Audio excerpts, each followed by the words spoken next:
Medyo gold. Hello mga ka-farmers, good afternoon. Mga ka-chicken. At papakain po ulit tayo ng ating mga kakarels at saka baby pullets.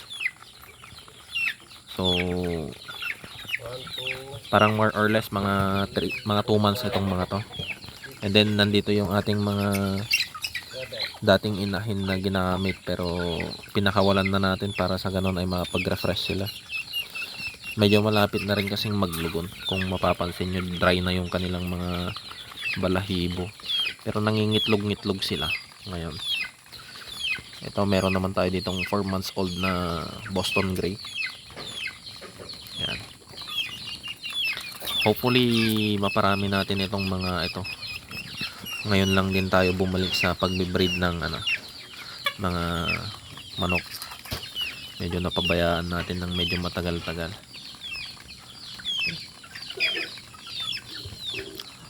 So yung mga nandito ay parang hindi natin masabi na sobrang magaganda, pero magse-select tayo mula dito. Makapili man lamang tayo ng 10 babae, tapos 2 o kaya 3 lalaki, okay na yun. Tingnan natin kung mapag-produce tayo ng pang next year. So sakto-sakto siguro tong mga to kung sakali, kasi majority ng mga to ay February and March born. Yan. So yung mga mapagpipilian ay uulamin natin. Yan. O kaya ihahalo natin sa mga native nating manok sa bundok, para sa ganun ay mas mabilis silang dumami. So ayan, papainom din tayo ng Bitmin Pro ng Battlecock. So medyo marami-rami rin pala tong mga grays natin na na-produce. Hopefully maparami natin ito. Makakuha man lang tayo dito ng 10, okay na yun. 10 babae. Pero mukhang marami yung natin. Parang merong 5 ditong grays, 5 puti. And then kung makakuha tayo ng 5 din sa mga reds, okay na yun. Yung mga lalaki dito ibibigay na lang natin kay Erpat, kasi hindi naman tayo maglalaban pa. Lang. So yung priority ko ngayon dito ay yung mga babae. Yan yung aking mga kukunin. Kasi yung mga yan, naglalaban na, sige. Imagine ng babata pa pero nandun na yung dugo talaga. Ayan. Isang hatch looking na manok, tsaka isang sige. Pero baka mabantay dito muna. Ayan.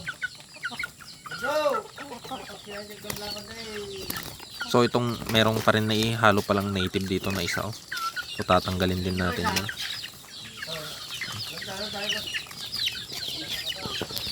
So kung sino yung mga medyo maganda, so hindi natin panghihinayangan na katayin, no? Kaya ihalo na lang natin sa mga native sa bundok, para sa ganun yung mga magaganda lang din talaga, yun yung may iwan.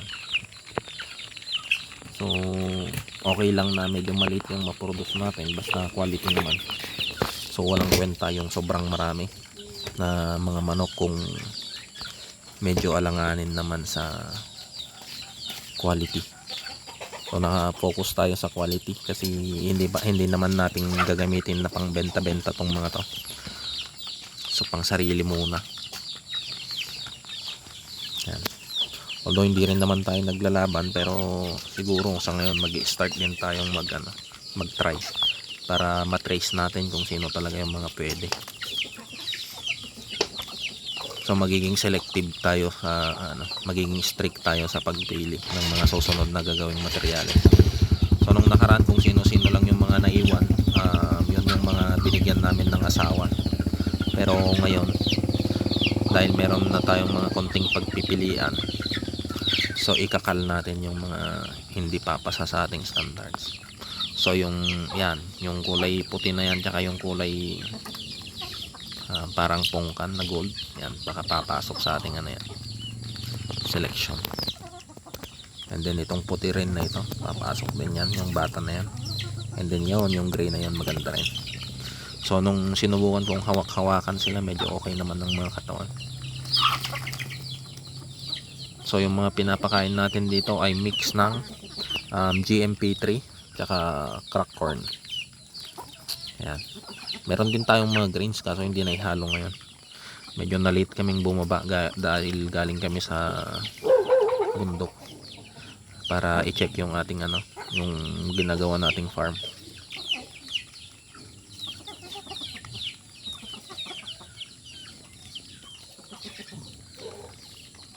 Ayan sila.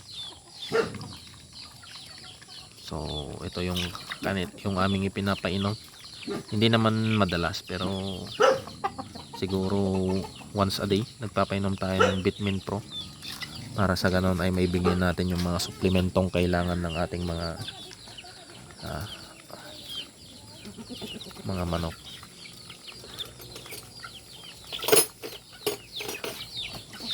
Yan, busog na yung iba, nagsisialisan na o kaya baka takot sila dito sa isang mas ahead. Nakapanginayang din ito, tong grain na ito dahil 12 sila noon kaso dahil nga hindi siya naalagaan, walang vaccine, walang mga vitamins, basta lumaki lang kasama yung nanay. So ayun, parang hindi ko nakikita yung nanay niya ngayon, baka naglilimlim na naman. Meron tayong dalawang manok na hindi nakikita, so baka naglilimlim yung mga yon. Kinuha ko kasi yung mga itlog nila nung nakaraan dahil may kumukuha, sayang. Yung huling bilang ko 17, then after a week naging 15, then after a week from 15 naging 14 na lang, kaya in-incubate ko na. So parang nawawalan ako ng 7 to 10 eggs per week. Medyo nang hinayang ako, although nandyan lang naman sa harap ng bahay namin yan, yung mga breeding pens na sayang, yung mga grays pa naman yun. Paborito ko kasi yung gray na kasi maganda yung cutting. Pagka nagse-select kasi ako ng brood cock or yung brood materials, priority ko ang cutting. Winner man yun o hindi, basta dapat merong cutting.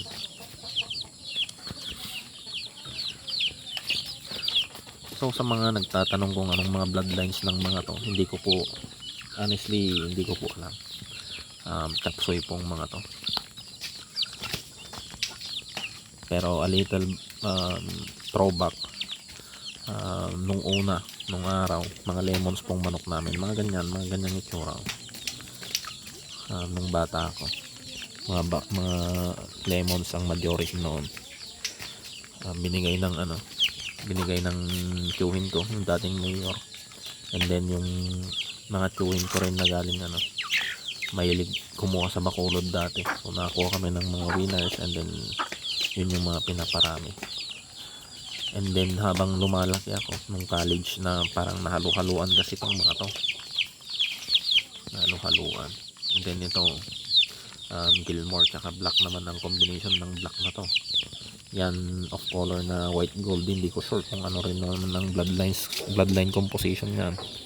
Yung mga lalaki naman namin mga sweater looking, so halo-halo na.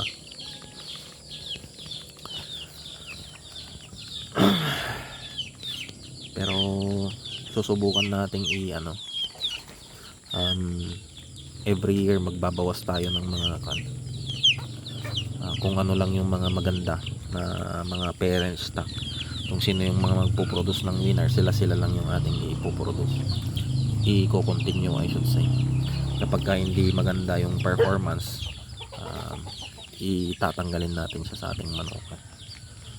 Kaya maglalaban tayo next year para sa ganun ay matest natin kung sino talaga yung mga magpo-produce ng maayos.